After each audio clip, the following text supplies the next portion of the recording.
What's up, everybody? Today we're going to do something different. Today we are going to open up the Hall of Fame binders. Now this is going to be like a year in review type of deal. This is something that I want to do every year and just kind of show my progress on what I'm adding to my Hall of Fame binders. Keep in mind I do not have a whole lot of cards in there. Now a lot of star players and Hall of Famers that I have, I put them in these right here, my set building.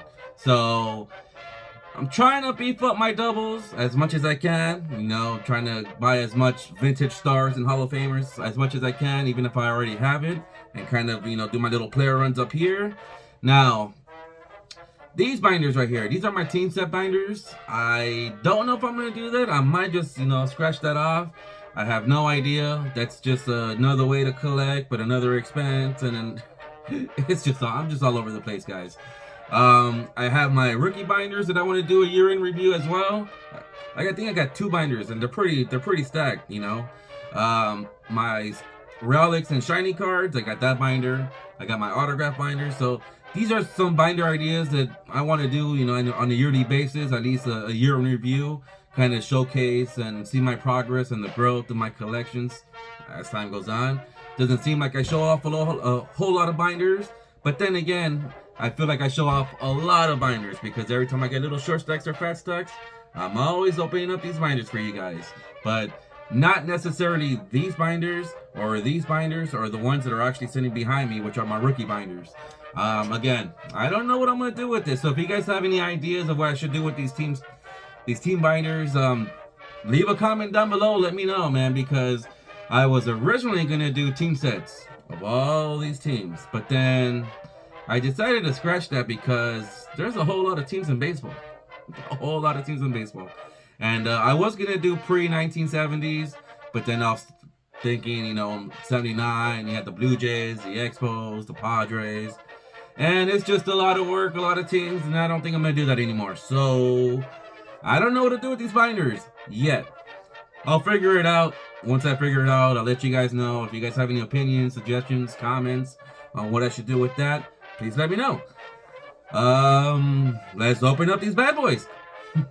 Again, I don't have a whole lot of cards in there, so it might be a very small, short video for now. Come follow me.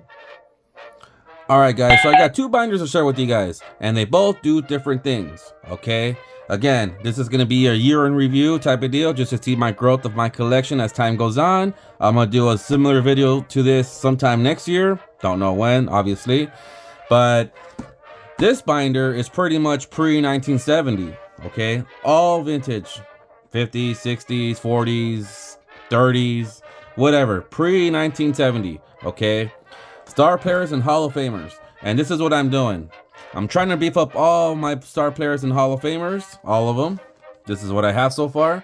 Again, I don't have a whole lot. So let me give you guys an idea of what I'm doing. So let's pull out this little Eddie Matthews.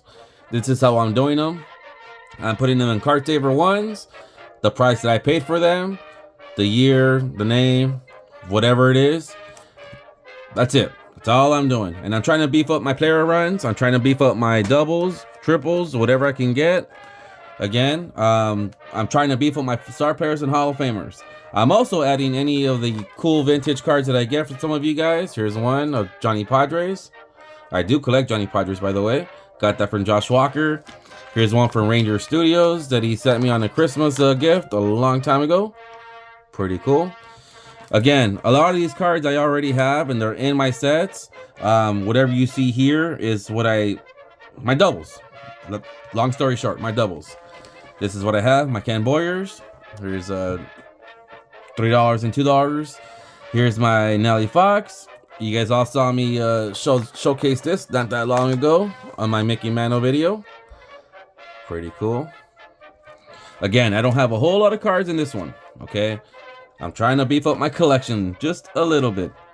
My 1936 Goudey Pepper Martin. A pair of Robin Roberts. My Rod Carew. My Pee Wee Reese that I got for $22. You guys remember that video? Got this one in the Roy Campanello for 40 bucks, 44 bucks I think it was. Pretty cool, huh? So yeah, that's all it is. I don't have a whole lot of cards in here. Again, this is going to be my first showcase, and I'll do a follow-up sometime next year. So that's my first binder. let's go on to the second one. Alright, so for the second binder, this one's a little bit different than the other one. The other one, we're doing pre-1970s, alright? Strictly vintage. Anything that's vintage is going to go in little card saver, price tag, you know, name, alphabetical order. This one, there's no card saver at all. So this is all strictly 9-page pockets. That's all it is.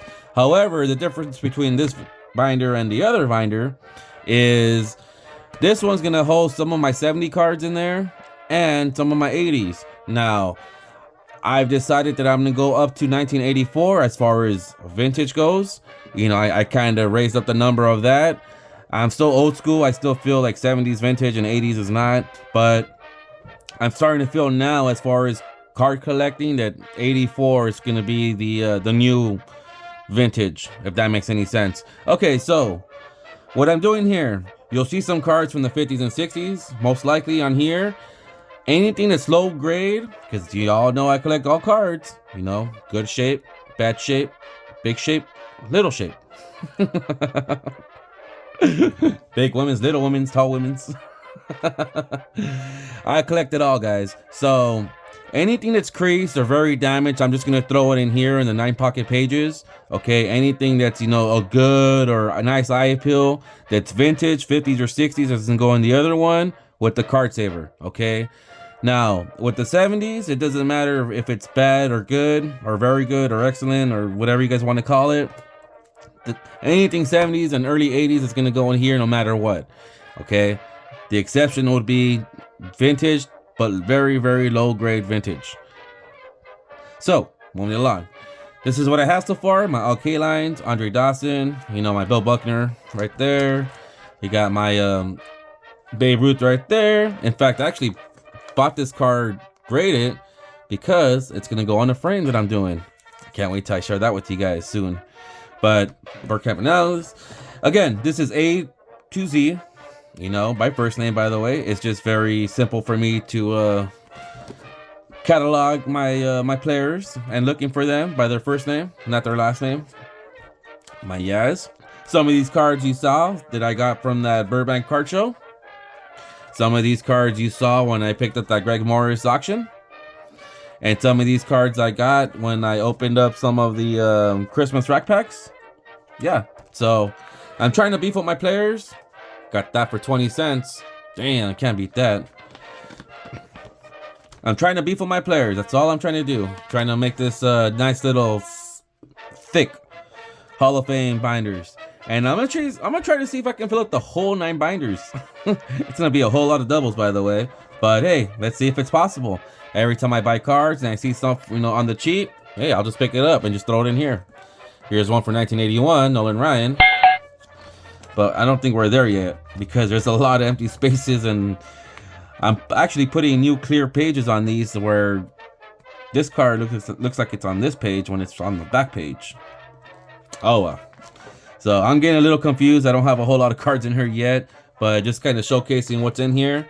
So when I do this follow-up video sometime next year, we should have a lot more cards in here. A lot more. So again, I'm also throwing some cool cards that I get from you guys. Here's a shout out from Fish Making right here, who sent me some of these Ricky Hendersons. And there's some other ones right here. There's a Jason Wolf right here who sent me the Steve Carlton. Got some Ron Santos right there. Some Mikey Fingers. He looks like a guy we know, right, guys? Raleigh, Mikey. Hey, they kind of rhymes, right? They go together. Tony Perez, Stan Musial, Tommy John, Tommy Lasorda, Thurman Munson. I got these at the Burbank Card Show. I'm trying to beat these up too. It'd be pretty cool if you have a whole page just of the, you know, Sisler and Ty Cobb, or Hornsby and Ty Cobb. That'd be pretty cool. You got the Walter Johnson, Dutch Leonard. 4 more cards for a full page. Hey, that's pretty cool. Again, see, you'll see some 1960s cards right here. Here's one from 62. YD Ford, some early 60s. Again, these are all lower grade. That's why they're in here. They're miscut, they're bent, creased, paper lost. They got, I believe, some of these have pen marks in the back, somewhere along the lines. You got the jizz right here, you know, from Thurman Munson. Thurman Munson, the jizz. Oh man, I cracked myself up. I forgot about that. Now this right here, these are postcards. I got some autographs right here that I got from Mike Baseball Collector when he did an auction. If you guys can remember, I got these autographs for $5 at Frankenson's a long time ago. Here are some Goudies. These are going to go on different binders. I just have them here for now just to kind of put all this together. But eventually, that stuff's going to go in a different binder. And yeah, just trying to beef up my star players and the Hall of Famers. So that's my binder action for now. Let's see what it looks like sometime next year. See you guys all later. Toodles!